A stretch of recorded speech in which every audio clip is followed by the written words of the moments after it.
மல்லிப்பூ செய்கிறதுக்கு நமக்கு வந்து இந்த ₹1 காயின் டிஷ்யூ பேப்பர் இது ரெண்டுத்தையுமே அந்த காயின் சைஸ்க்கே வந்து அந்த டிஷ்யூ பேப்பரை வந்து 4ஆக ஜிக்ஸாக்காக மடித்து எடுத்துக்கணும்.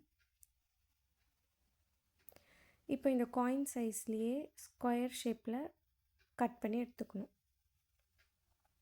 ஒரு ஃபுல் டிஷ்யூ எடுத்து 2ஆக மடித்து அதுக்கப்புறம் அதை வந்து இந்த மாதிரி ஃபுல்லாகவே வந்து ரோலிங் டைப்பில் மடித்து 4 எட்ஜஸையுமே கட் பண்ணி எடுத்துக்கிட்டோம் அப்படின்னா நமக்கு வந்து இந்த மாதிரி ஒரு ரெக்டாங்கிள் பேப்பர் கிடைக்கும். இந்த ரெக்டாங்கிள் அண்ட் ஸ்கொயர் இது ரெண்டுத்தையும் வச்சு தான் நம்ம இப்போது மல்லிப்பூ செய்ய போகிறோம்.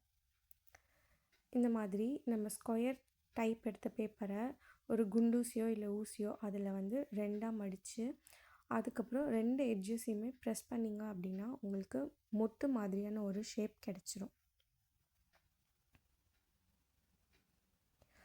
மறுபடியும் அந்த ரெக்டாங்கிள் டிஷ்யூ பேப்பரை மேலே வச்சு இதே ப்ராசஸை இதுக்கும் பண்ணி இந்த ரெக்டாங்கிள் டிஷ்யூ பேப்பர் 1 2 3 எத்தனை வேணாலும் நீங்கள் வந்து அது ஸ்ட்ராங்காக இருக்கிறதுக்காக வைக்கிறோம்.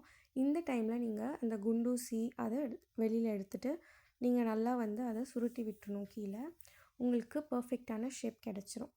இப்போது அதை நூல் வச்சு மல்லிப்பூ கட்டுற மாதிரி இந்த டிஷ்யூ பேப்பரை நீங்கள் கட்டிடணும்.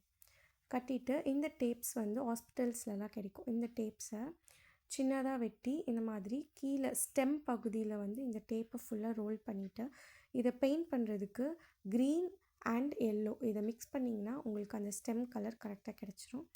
இதை வந்து நம்ம கையிலேயே வந்து மிக்ஸ் பண்ணி பெயிண்ட் பண்ணி எடுத்துக்கலாம்.